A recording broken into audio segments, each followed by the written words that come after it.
Baik, Assalamualaikum warahmatullahi wabarakatuh. Selamat pagi, salam sejahtera untuk kita semua. Baik anak-anak sekalian, pada hari ini kita akan membahas materi bab 5 untuk semester 2 kelas 10 mata pelajaran PPKN yang berjudul Mewaspadai Ancaman Terhadap Kedudukan Negara Kesatuan Republik Indonesia. Untuk kalian semua, nanti silakan simak PowerPoint yang akan Bapak sampaikan.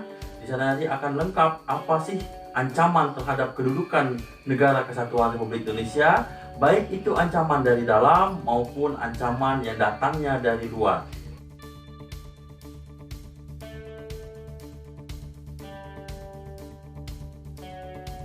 Latar belakang pembahasan kita pada bab 5 ini adalah posisi silang Indonesia itu tidak hanya meliputi aspek kewilayahan, melainkan meliputi pula aspek-aspek kehidupan sosial.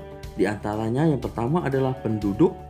Penduduk Indonesia itu berada di antara daerah berpenduduk padat di utara dan penduduk jarang di selatan. Yang kedua ideologi. Ideologi komunisme di utara, liberalisme di selatan. Yang ketiga adalah ekonomi, sistem ekonomi sosialis di utara dan kapitalis di selatan. Jadi ini latar belakang pembahasan kita pada bab 5 ini. Dampak posisi silang Indonesia.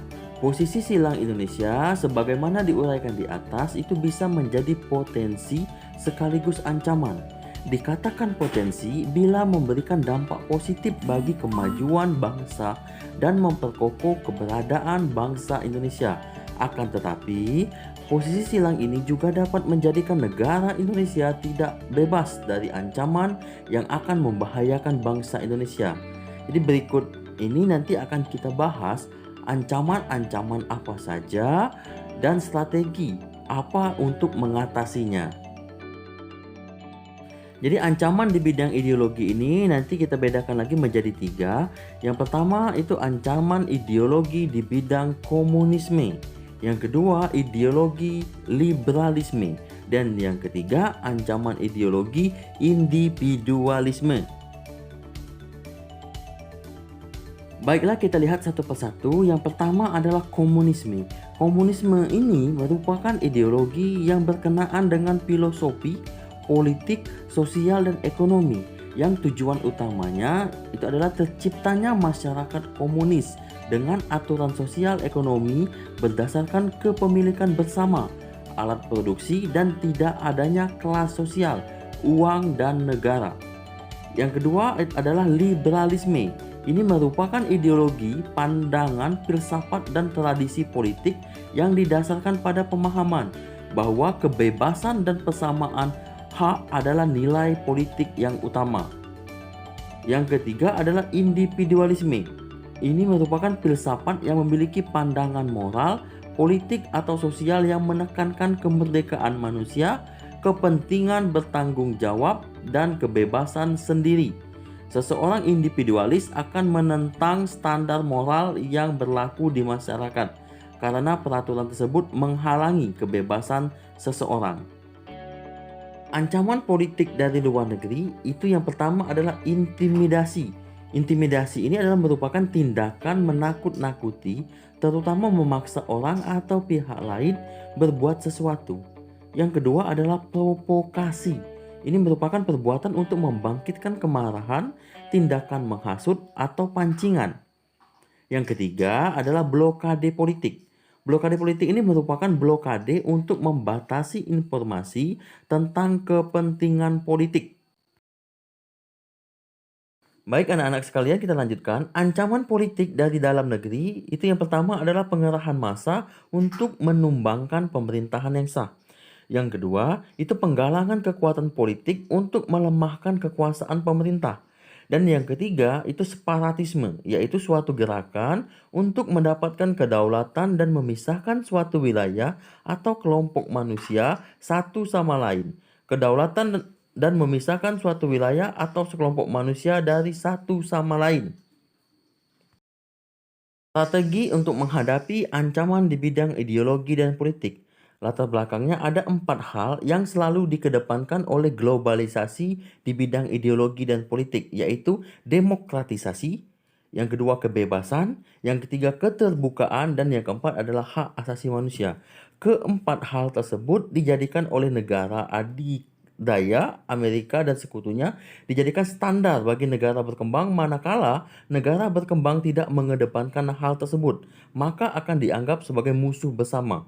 Sebagai contoh, Indonesia pernah diembargo dengan tidak memberikan suku cadang F-16 karena pada waktu itu Indonesia dituduh tidak demokratis dan melanggar hak asasi manusia. Strategi menghadapi ancaman di bidang ideologi dan politik. Itu yang pertama adalah mengembangkan demokrasi politik. Yang kedua, itu mengaktifkan masyarakat sipil dalam arena politik. Yang ketiga, mengadakan reformasi lembaga-lembaga politik agar dapat menjalankan fungsinya dengan baik. Yang keempat, menciptakan pemerintahan yang bersih dan berwibawa. Yang kelima, itu menegakkan supremasi hukum. Dan yang keenam, itu memperkuat posisi Indonesia dalam kancah politik internasional. Anak-anak sekalian, ancaman berikutnya adalah ancaman di bidang ekonomi. Yang pertama itu membanjirnya produk luar negeri, mendesak barang-barang lokal terutama barang yang tidak kompetitif. Yang kedua, kemudahan pihak asing menanamkan modal, membuat perekonomian negara sedikit demi sedikit dikuasai oleh pihak asing.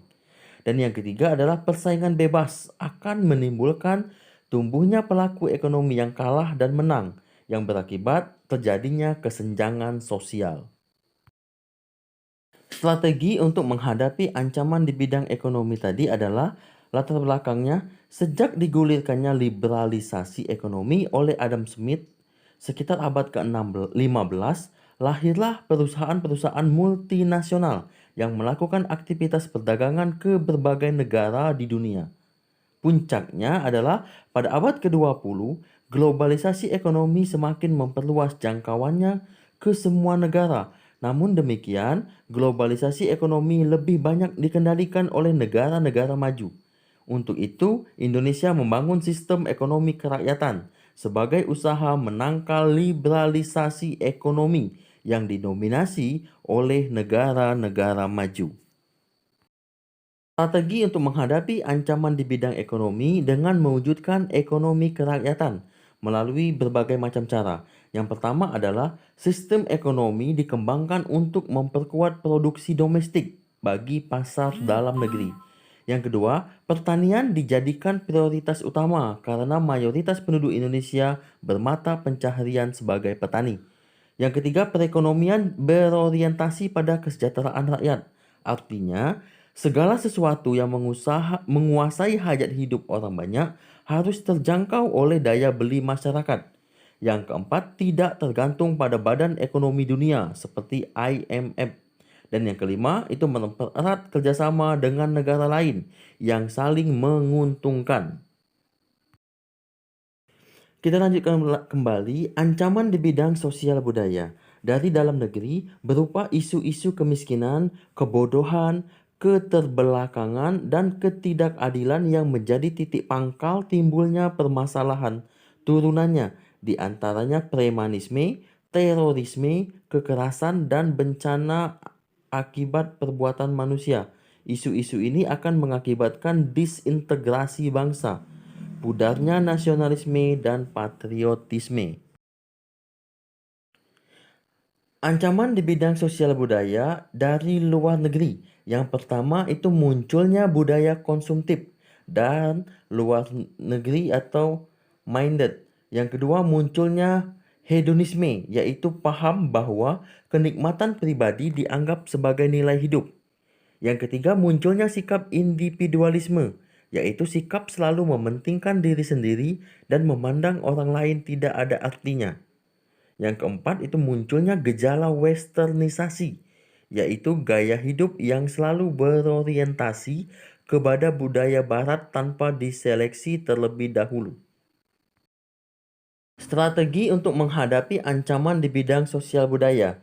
Yang pertama itu terhadap ancaman dari dalam negeri di bidang sosial budaya, pemerintah dan seluruh rakyat harus bersinergi melaksanakan pembangunan untuk menciptakan masyarakat yang adil dan makmur.